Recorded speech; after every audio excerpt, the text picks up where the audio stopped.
This is an HP News Network special report.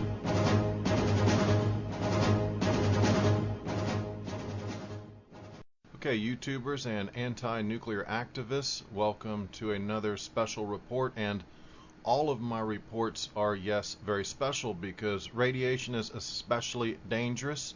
Nuclear meltdowns are especially dangerous. Fallout is especially dangerous. Aerosolized plutonium from MOX fuel is especially dangerous. So yes, these are all going to be special, very special reports. Okay, I want to remind you as well, I'm still working on it, I'm close to being done, my Unit 4 compendium. It's going to be a prolific amount of evidence that will contradict a lot of what you're hearing in the alternative and a lot of what you're not even hearing, the disinformation in mainstream. It's that bad in mainstream. Also, thanks to Shazam, I have some information on the NEI database from the nuclear power plant rooftop grabs here in the United States immediately following the Fukushima catastrophe. And we have some measurements from that and some information upcoming on that. So that's also blockbuster, extremely big, because I didn't think I was going to have access to any of those numbers at all. And I'm working on getting my presentation on that ready, so stand by for that, soon to come. Okay, for this episode we want to jump right in, and we're going to look at the Bechtel pumps. I want to talk about the Bechtel pumps that were shipped from Perth, Australia in an effort to save Japan from the catastrophe. I want to talk about potassium iodine and how the NRC passes the buck when it comes to the United States and our individual stakeholders here at the states, whether it's Illinois or New York or whatever state you're in that has a nuclear reactor. I want to talk to you about how the NRC passes the buck as far as potassium iodine and other things as well. I want to talk about the bladder farm. This was totally new to me, never heard of it, mind-blowing, very interesting, and it also strikes to the amount of radioactive water that they have at Fukushima, at least what was contained inside some of these turbine buildings. And finally, I want to revisit the Price-Anderson Act. I already did a broadcast on this and we talked about it, but I found evidence to do some compare and contrast because the Price-Anderson Act says you have some money at their disposal in case there's a meltdown here in the States and there are damages, but how much does it cover? I mean, is it realistic? Let's have a look at that. So let's jump right in with the Bechtel pumps, and I want to read you from a screen capture from an email from March 19 at 7:18 p.m. And again, this is from LIA02 Hawk. That's some kind of committee is the best I can figure out on that. It's a group of people working together. And this is sent to Brooke Smith, Kirk Foggy, subject 6 p.m. teleconference synopsis. And this is in regards to the Bechtel pumps. Hi, Brooke and Kirk. Thought you might like a synopsis of the 6 p.m. teleconference regarding the Bechtel pumps that are staged in Perth, Australia. Issue: cost initially discussed was $750,000. Current cost approximately $9.6 billion. Apparent miscommunication between Bechtel and NRC regarding cost.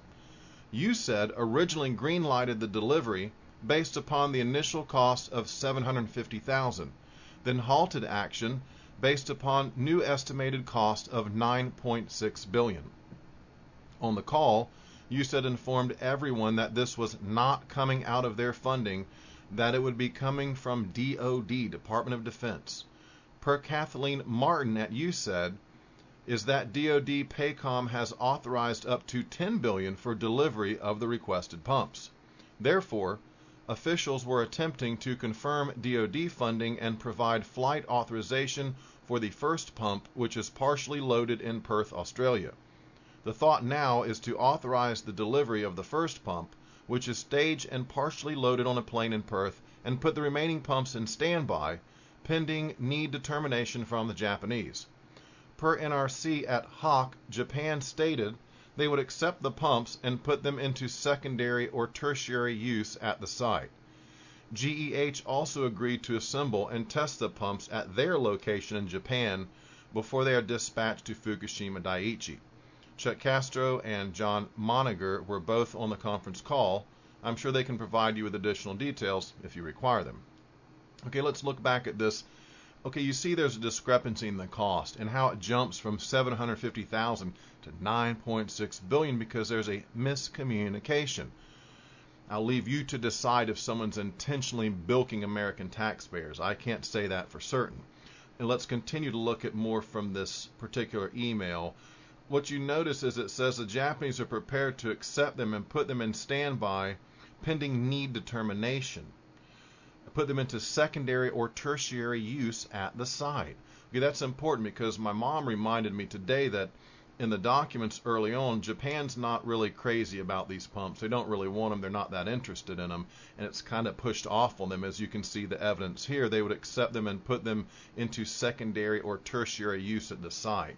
So they've already got something there that's their main means of trying to stabilize and cool and inject seawater into the reactors. And this is going to be a secondary or tertiary use at the site.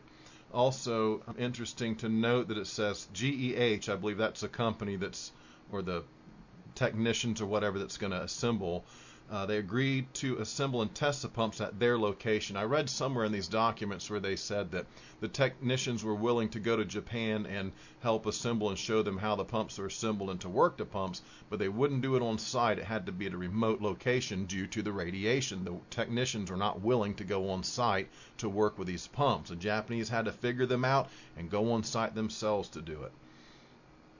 Okay, the next screen capture, very briefly, I want to show you as an update, and it's from the 19th of March. And it says, update on Bechtel trains in Perth for Japan.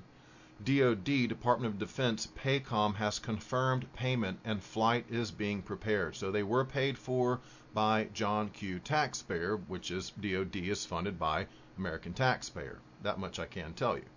Okay, that's what I wanted to show you on the pumps. That's the issue of the pumps. We're paying 9.6 billion.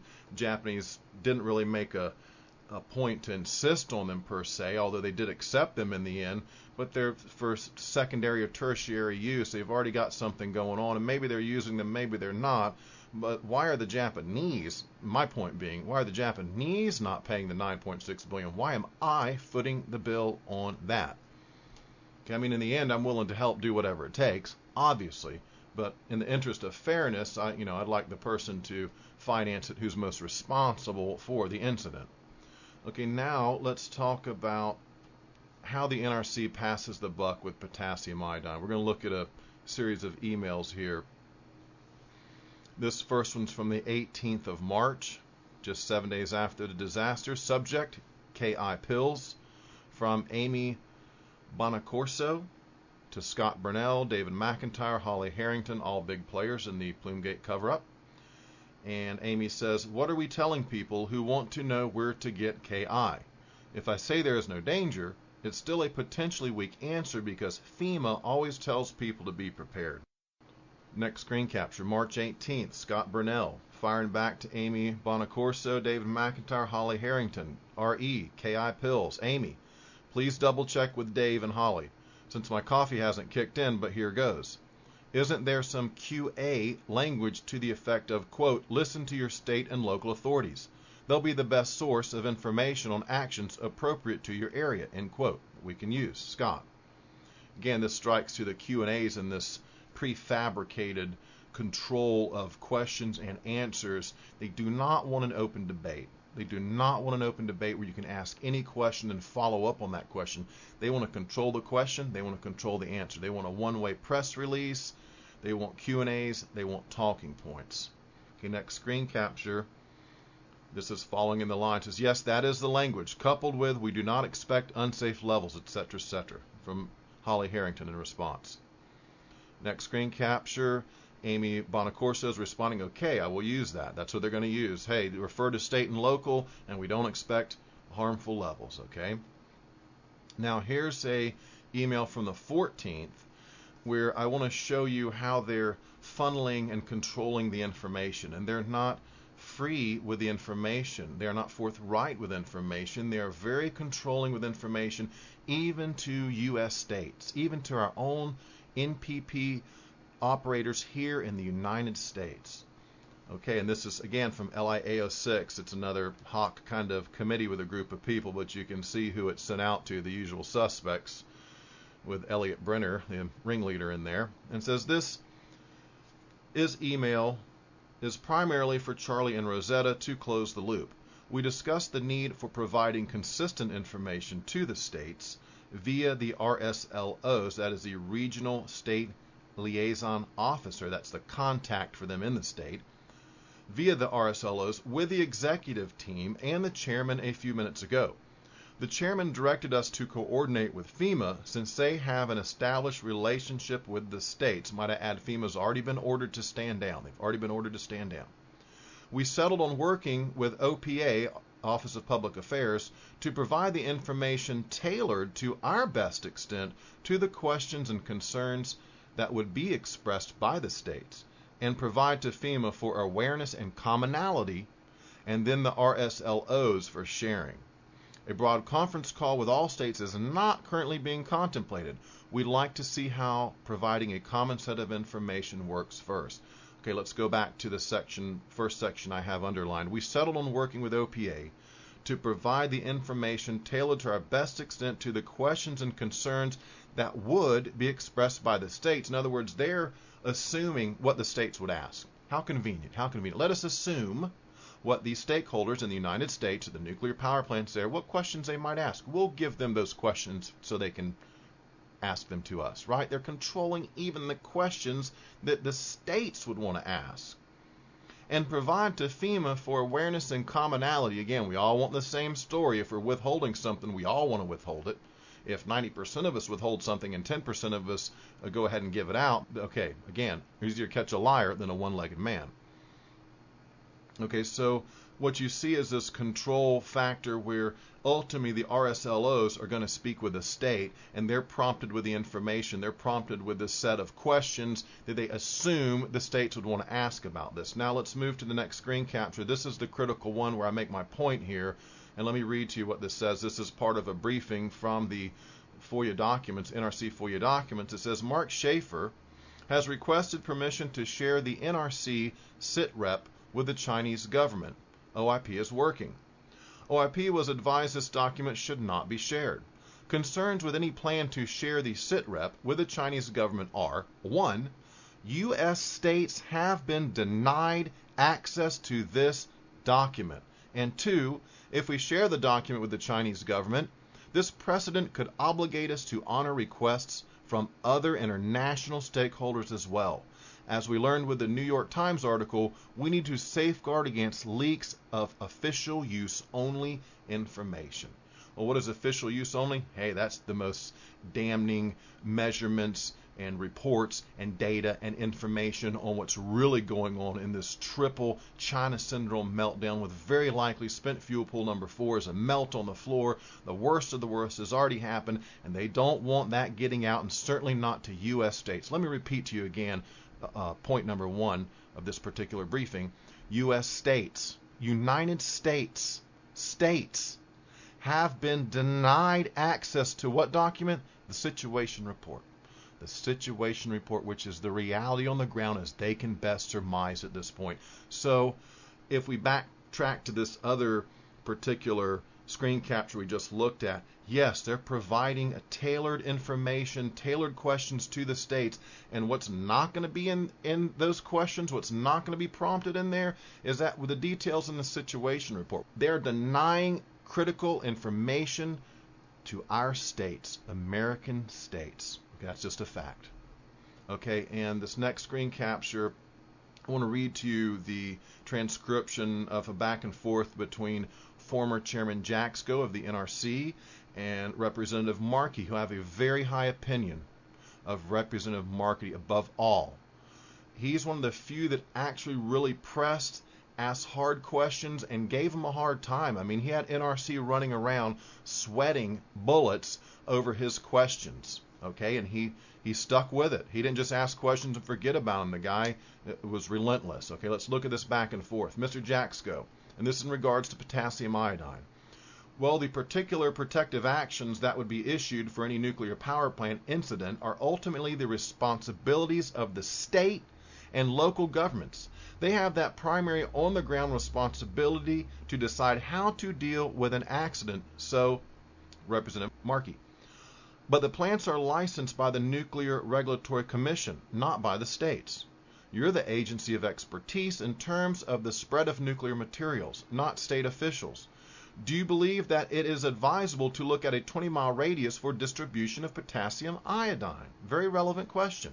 Mr. Jaxco, the current policy of the Commission is that potassium iodine would be one of the protective action that could be considered within what we call our emergency. Mark interrupts again. The Bush guideline was that for 10 to 20 miles, people should just stop running or ducking under their bed.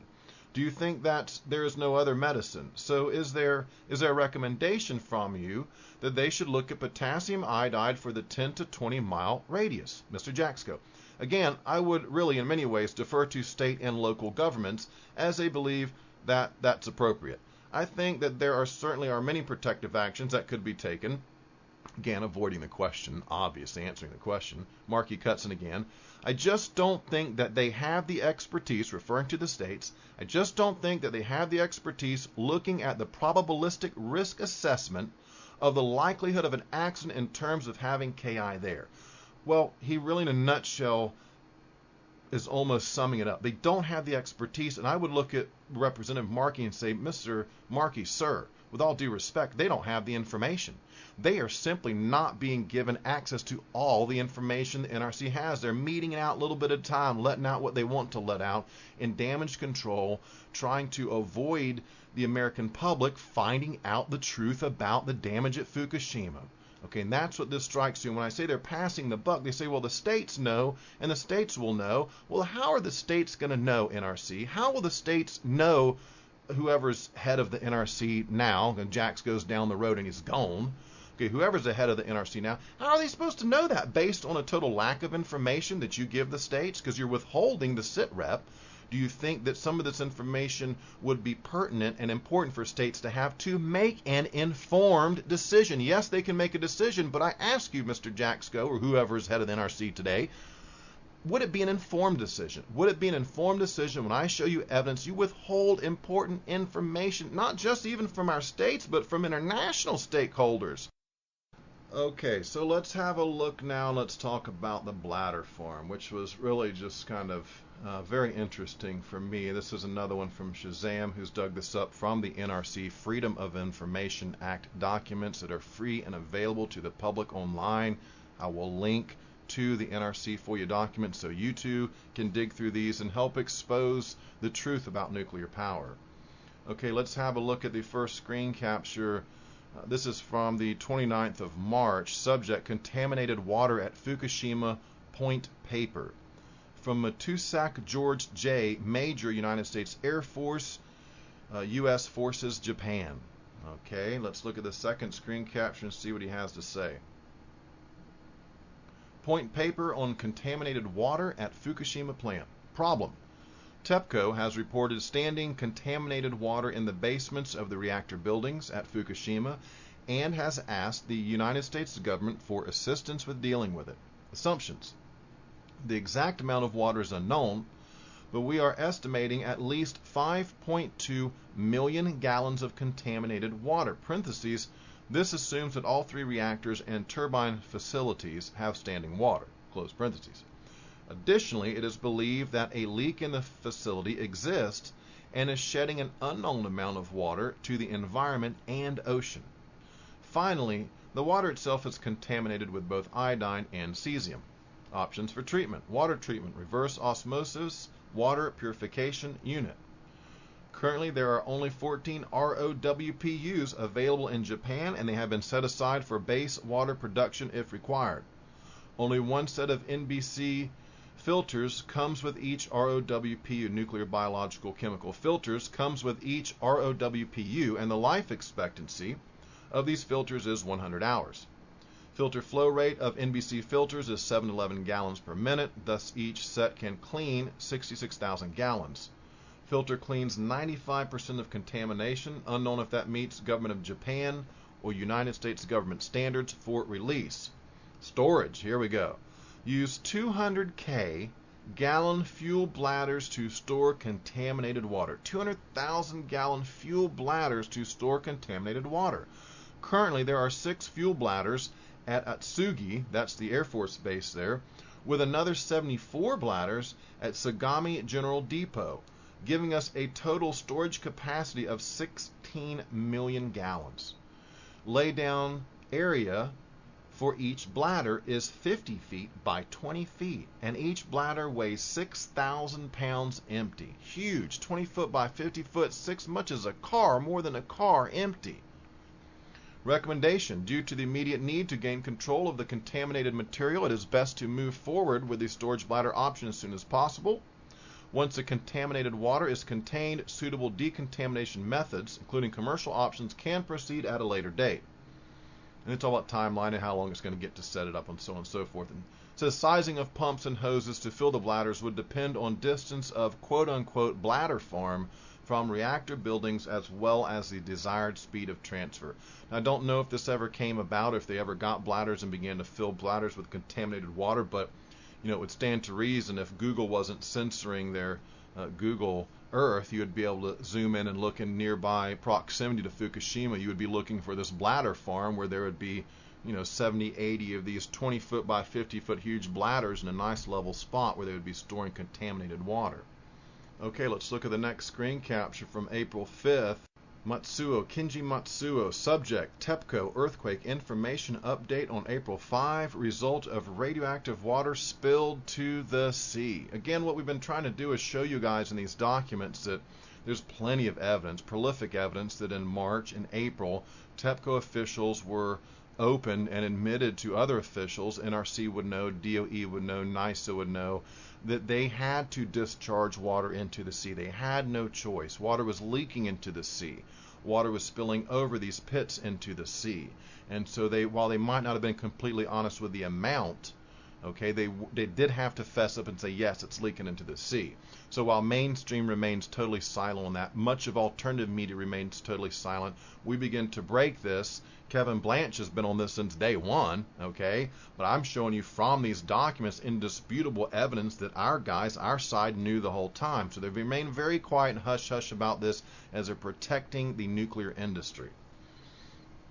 It says, dear friends, here are updates on the radioactive material released from the Fukushima Daiichi nuclear power station and information on IAEA's visit to the sites. Outflow of fluid, number 1, outflow of fluid containing radioactive materials to the ocean from areas near intake channel of Fukushima Daiichi NPS Unit 2. Parentheses, continued report. Talks more about that in just a second.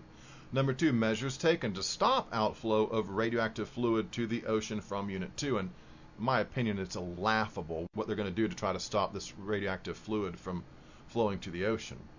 And at the bottom of this screen capture, it's important to note, says right there, TEPCO, Washington office. They got an office over here. All these guys work together. They're all in bed together. What one hand knows, the other hand knows to some extent.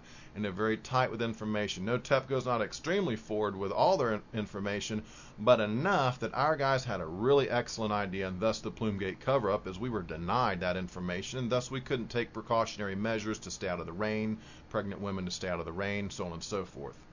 Okay, let's look at the next screen capture. Number 1, outflow of fluid containing radioactive materials to the ocean from areas near intake channel of Fukushima Daiichi Nuclear Power Station Unit 2. Continued report. The highlighted section is what we're interested in here. TEPCO detected water containing radiation dose over 1,000 millisieverts per hour in the pit where supply cables are stored near the intake channel of Unit 2 on April 2. Furthermore, we identified a crack about 20 centimeters on the concrete lateral of the pit from where the water in the pit was outflowing. Okay, there's evidence again, radioactive water's outflowing, and where's it going to eventually has to go to the sea, quite obviously. Okay, next screen capture in its highlighted section is going to blow your mind. This is the countermeasure they took to stop the leak of radioactive water. Number 2, measures taken to stop outflow of radioactive fluid to the ocean from Unit 2. In the afternoon on April 3, we injected 20 sets of sawdust, approximately 60 kilogram, 80 sets of polymer, approximately 8 kilogram, 3 sets of newspapers, and 2.5 meters cubed of water to the trench for power cable of intake channel and stirred. No, this is not Emerald. This isn't a cooking show. The Emerald part was a bam when the things exploded, right? This is their attempt to plug and stop that 20 centimeter leak. What are they using? Sawdust, polymer, newspapers, and stir. Afterward, it goes on to say, we observed the changes of water level inside the pit and the amount of outflow to the sea. However, as of 9:30, April 5th, we could not observe any changes in the amount of the outflow. It goes on to say they injected a tracer and what have you that's what you would do to kind of see where the leak's coming from and see where the leaks are at. And that makes sense. And at the bottom it says something about in order to reduce the spread of the radioactive contamination to the sea. Again, I just want to show you and bolster my case that they've known all along. They're dumping, discharging, overflowing pits, radioactive contaminated water into the Pacific Ocean. It's quite clear, and there's abundance of evidence, although it seems on the United States side as well as the Japanese side, they've been very quiet about this, and they're only willing to let it come out when we expose it first and force their hand and force them to talk about it. They look like total nincompoops, right? Being nice using the word nincompoop, right? I don't normally use that word, but it just came out of me all of a sudden. Now check it out. Here we go. Price Anderson, let's look at this, and then we're out of here for another special report from Hattrick Penry. Here's a March 24th email from Scott Burnell. And this is a subject, Price Anderson, QA, questions and answers, ready to use. These are good to go, folks, he says. Look, he's all happy and everything. He's been hard at work on his Q&A. He's working hard to control the information in the form of the question and to give you the answer to the question they just gave you. Your own question. They want you to ask a question. It's not even yours, your question. Their question. See? We don't even get a say in it, do we, folks? Okay, next, screen capture. It is confusing. It's very confusing when someone tells you the question that you're going to ask them, right? Okay. Next screen capture, March 24th. Are these appropriate for the web? Elizabeth Hayden asks.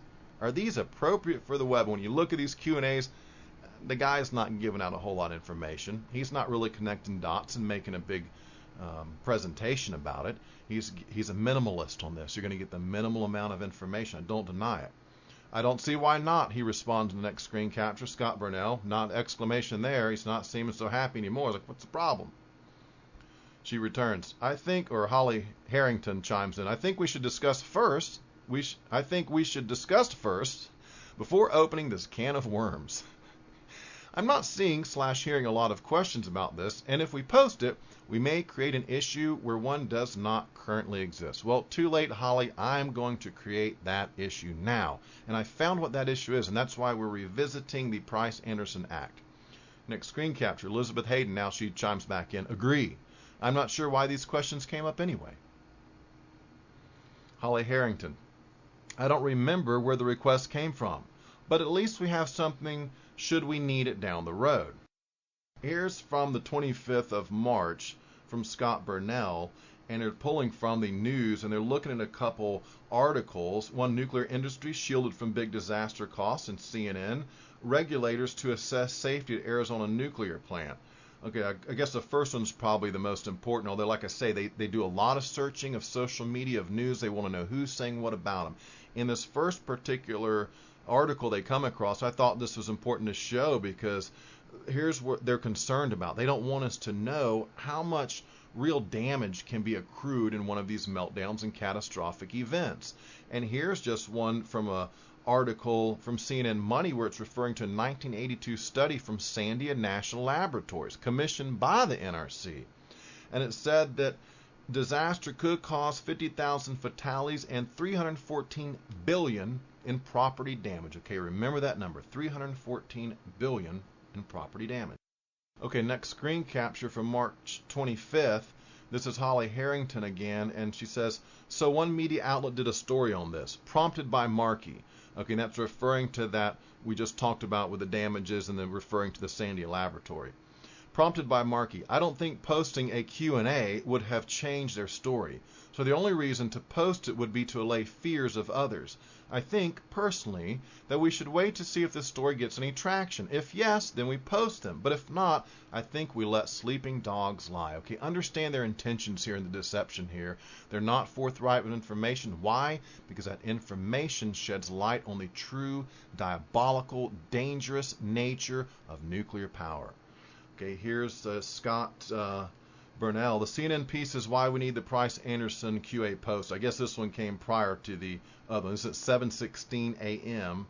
Okay, so this one was prior to the one I just read. I read those in the wrong order. The CNN piece is why we need the Price-Anderson QA posted, he says. I worked with the CNN guy over 2 days, pushing as hard as I could on why the program's reasonable, but they prefer rabble-rousing, it seems. Okay, and so here's again the dynamics here is this piece is prompting them to say, hey, let's do some damage control. Let's do some. I tried to control the guy and get him to make it look reasonable, but this guy, see, he's a rabble rouser, right? So we're going to do this set of Q&As, which can the question and the answer. They're controlling everything and they're hiding. They're not giving you the truth, the whole truth, and nothing but the truth in these Q&As. I'll put it that way.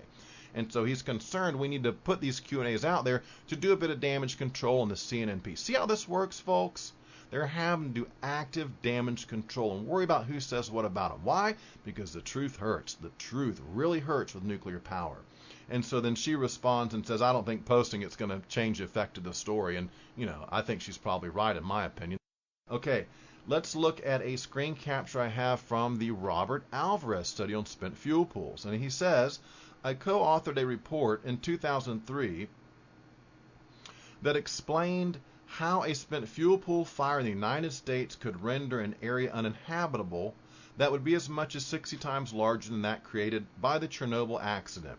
If this were to happen at one of the Indian Point nuclear reactors located 25 miles from New York City, it could result in as many as 5,600 cancer deaths and $461 billion in damages. Remember that number? This is the second time we've heard a $450+ billion.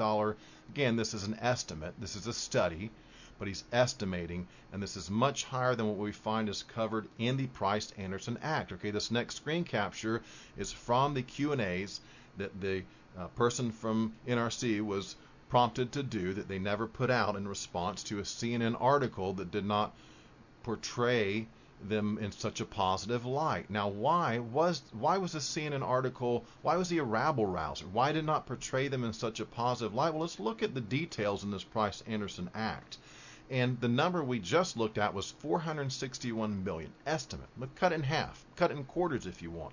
Because what Price-Anderson covers is if a nuclear accident causes damages of more than 375 million, the insurance is supplemented by additional coverage that is shared by every nuclear power plant in the country. So if there's damages over 375 million, which that ain't much, it goes as a larger pool that everyone shares the insurance on this. It says there are currently 104 reactors licensed to operate in the United States. So the secondary pool of money contains about 12.6 billion. 12.6 billion. I remind you again, the Alvarez study, which I believe that's probably who CNN was looking into, it's the same number, 461 billion. So we look at that and we say, well, let me correct that. I guess the CNN, the Sandia National Laboratories was 314 billion in property damage. And in the Alvarez study from 2003, to clarify, he says 461 billion. So take your pick, 300 billion, 400 something billion, whatever the damages will be in a major accident, it's much more than 12.6 billion. Much more than 12.6 billion. That's a drop in the bucket. That's like you have a car crash and say, here's $100 to fix your car. Be like, look, my door's damaged, my hood's damaged, the quarter panel's busted up, the wheels are hit, the bumper's bad. $100? And then that's the analogy I would use for that. Okay, folks, this ends another Patrick Penry special report. I hope you enjoyed it and got some information from it. And I want to finish by saying to everyone who's helping right now to get information, truthful information on Fukushima out, and especially if you're helping to expose this cover-up, the Silver Bullet Plumegate, which is what we're going to use against them in their own words to break the back of the conspiracy and shut down nuclear power in one fell swoop. It's inevitable because, like I say, give me a nuclear-free world or give me death. And it's one or the other. You're either going to get a nuclear-free world or death is going to come to you in the form of cancer from fallout, because fallout is cancer. That's what Kevin Blanch says, and he's absolutely right. Okay, folks, Patrick Penry, thanks for joining me for another broadcast. Have an excellent day. Over and out. This is an HP News Network special report.